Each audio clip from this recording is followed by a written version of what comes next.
I have a slightly strange question to start us off today. It might feel a little intrusive maybe for this format, but stick with me. When was the last time you really, truly looked at your tongue? Hmm. I don't mean just, a quick glance to see if you have spinach in your teeth. I mean, really looked at it. The geography, the texture, the shape, all of it. It's a funny question, but you're right. Most people probably haven't done that since they were kids making faces in a mirror. Yeah. We just, Yeah. we ignore it. Unless we burn it on hot coffee, it doesn't exist. Exactly. But here's the thing, and this is what we're deep diving into today. The thing sitting in your mouth right now. According to this whole stack of research we've gone through, it's essentially a biological dashboard. That is a perfect way to frame it. A dashboard. Right. We're looking at a fascinating collection of materials on shezhen, or tongue diagnosis, from traditional Chinese medicine. Right. And before anyone, rolls their eyes and thinks this is some kind of parlor trick, Yeah. the material here presents it as a highly sophisticated, non-invasive diagnostic method. It's about logic, not magic. Yeah, the sources we're using specifically describe the tongue as a mirror for your internal organs. And our mission today is to decode that silent language, because apparently your tongue is trying to tell you things about your stress levels, your diet, long before you actually feel sick. And that's the key. That is the most important distinction. We're so disconnected from our bodies. We ignore all the subtle signals. But the tongue, it offers objective observation. It cuts through that, oh, I feel fine story we tell ourselves. So let's unpack that. Why the tongue? I mean, why not the ear or the elbow? Well, What makes the tongue so special in this philosophy? it really comes down to physiology and connection. The source material highlights this one very specific, almost poetic phrase. The tongue is the sprout of the heart and the external manifestation of the spleen. I love that. Sprout of the heart. It sounds beautiful, but I'm guessing it's actually quite literal in this context. It is, in a physiological sense. I mean, think about blood circulation.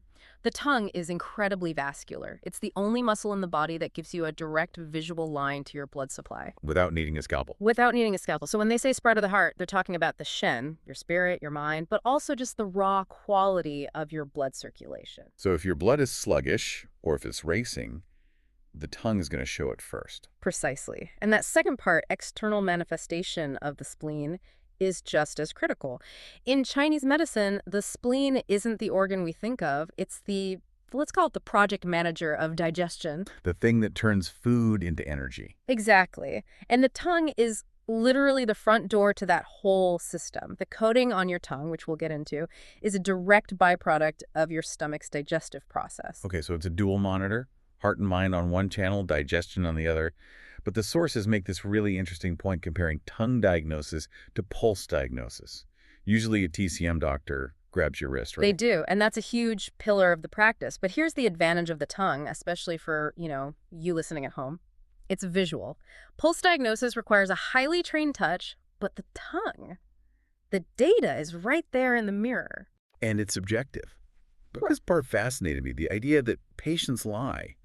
Not maliciously, but we lie to ourselves. I'll say, oh, I'm not that stressed, I'm sleeping okay, but my body knows better. The brain is a master of denial. We normalize fatigue. We have to, just to keep going.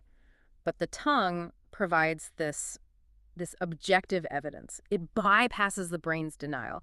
If your tongue is bright red and screaming burnout, it doesn't matter if you say you feel fine. The biology doesn't lie. Never. So let's get into the nitty-gritty. Let's read the map. The notes break down the tongue into specific zones for different organs, like a little geography lesson. It really is a map. So if you stick your tongue out, just imagine a little person lying on it, upside down. The very front, the tip, that's the top of the body. The heart and lungs. Correct. And since it connects to the heart and that shen, or consciousness, the tip is where we see the state of your mental health, your sleep. So if I'm up all night doom scrolling, the tip of my tongue is going to tattle on me. It will likely be red. Yes, absolutely. Yep. It's your emotional dashboard. Now move back a bit to the sides. The sides are the liver and gallbladder. Yes. And in Chinese medicine, the liver governs the smooth flow of energy and emotions. It's how we process stress. The sides are the stress zone. I feel like a lot of us probably have some activity on the sides of our tongues then. It is incredibly common. Yeah. Tension, irritability, that feeling of being stuck, it all shows up on the sides. Then you have the middle. Spleen and stomach. the digestion engine. That's your core powerhouse. And then all the way at the back, the part that's hard to see, The root. the root, and that's the lower jaw, kidneys, bladder, intestines. This is your body's foundation, but it's also where deep waste can accumulate. And the sources connect this map to what they call the big three modern killers, which I thought was a great way to put it. It grounds the whole theory, doesn't it? It's not just abstract organs. It's one, staying up late, so sleep deprivation, that hits the heart. Two, unbalanced diet, that hits the spleen in the middle. And three, emotional stress, and that hits the liver on the sides. So you can literally see your lifestyle choices mapped out on your tongue. Day by day. So let's talk about how to read these signals. We have the map, but what are we looking for? The sources break it down into color and shape. I'm assuming we want a nice fresh pink. A pale red, fresh and moist, is the ideal. That shows good blood, good energy. But let's look at the deviations. First, a pale tongue. Pale like a ghost. It implies a lack of something. In TCM, we call it deficiency.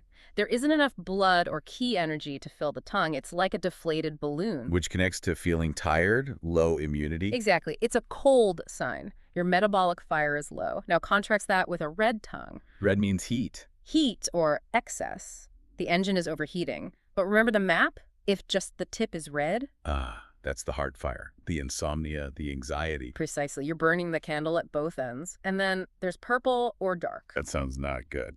It indicates stagnation. Circulation has slowed way down. The blood isn't moving. It's like a traffic jam. You see this a lot with chronic pain or long-term stress. Okay, that's color. But the shape part really grabbed me. Specifically, the teeth-marked tongue. The notes call it scalloped edges, like a pie crust. I've seen this before and just thought, oh, that's weird. This is one of the most common signs we see today. If your tongue has those marks on the sides, it means the tongue is swollen, it's puffy, and it's physically pressing against your teeth. Why is it puffing up? Water retention. We call it dampness, and it's a classic sign of spleen deficiency. Your digestive system is overwhelmed, and it's struggling to move fluids around, so they just sit there. Like a soggy sponge. Perfect analogy. That's exactly it. And it usually comes with feeling heavy, sluggish brain fog. It's a body saying, I am clogged up. Wow. Okay, let's get to the grossest, but probably most informative part. The coating.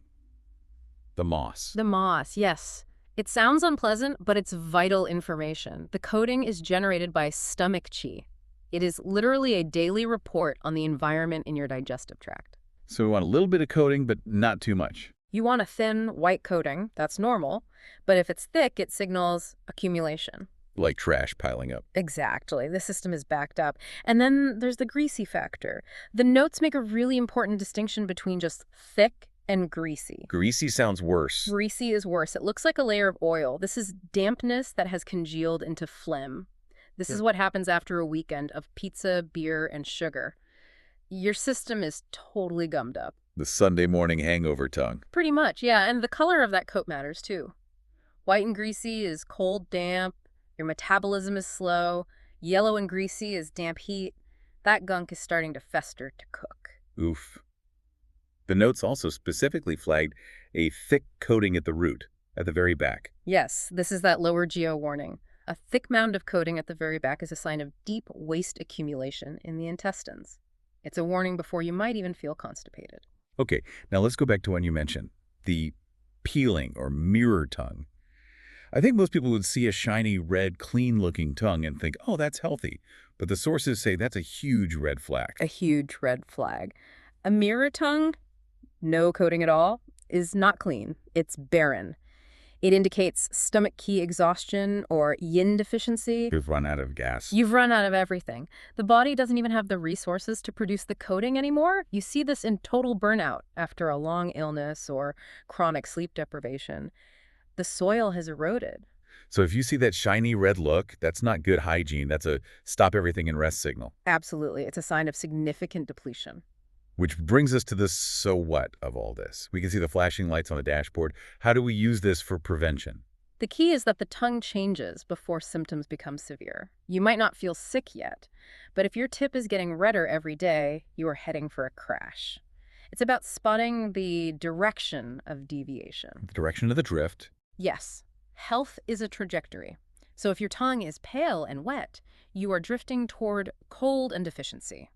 The correction isn't a pill. It's to stop eating raw salads and drinking iced coffee. Which goes against so much standard health advice. For that person, it's the wrong advice. They need warmth-cooked foods, ginger, rest.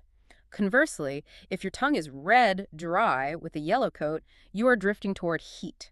You need to stop the spicy food and stop staying up until 2 a.m. You have to cool the system down. I love the philosophy one of the expert notes highlighted. Subtraction before addition. This is so crucial. We always want to add a new supplement, a new superfood, but usually the tongue is showing us a burden. The solution isn't adding something, it's subtracting the sugar or the stress or the late nights.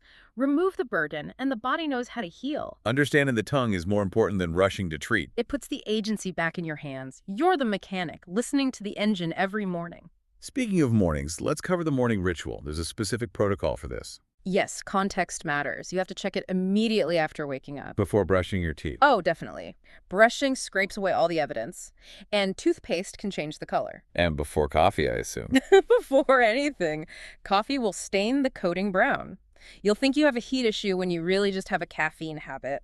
Ugh. Natural light is also best. Right, bathroom light can be really yellow. And don't hold it out too long. If you strain, it turns purple. Just a quick, relaxed look, 5 seconds is all you need. So if we start doing this, what does improvement look like? How do we know we're on the right track? You just watch the extremes fade, those teeth marks get shallower, the thick, greasy coat thins out. The angry red tip calms down to a nice pink. Exactly. The tongue becomes more flexible, a normal size. It means your digestion is clearing, your stress is managed, your system is finding its balance again. It's amazing how responsive it is. It updates daily. We just stop checking the updates. So to recap our deep dive today, your tongue is the ultimate health scorecard. It's the sprout of the heart and the external manifestation of the spleen. It gives you the big 3 data points, your sleep, your diet, and your stress load. A red tip is your stress alarm. A greasy coat is your diet alarm. And teeth marks are your system overload alarm. And remember, the goal isn't to diagnose yourself with a disease. The goal is to see the deviation, to catch the drift before it becomes a storm. It really changes the morning routine. Instead of brushing and rushing out the door, take 5 seconds. And I'll leave you with this thought to mull over. We live in an age of data obsession. We wear rings and watches that track our sleep, our heart rate variability. We look at graphs on our phones to tell us how we feel. We do. We totally outsource our body awareness.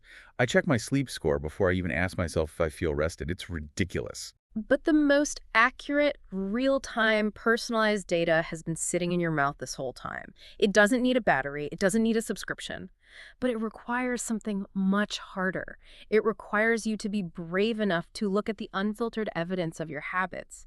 If your tongue is trying to tell you that you are burning out or clogged up, are you brave enough to actually listen before your body forces you to? That is a challenge worth accepting. Take a look in the mirror tomorrow morning, everyone. You might be surprised by what you have to say to yourself. Thanks for joining us on the Deep Dive. See you next time.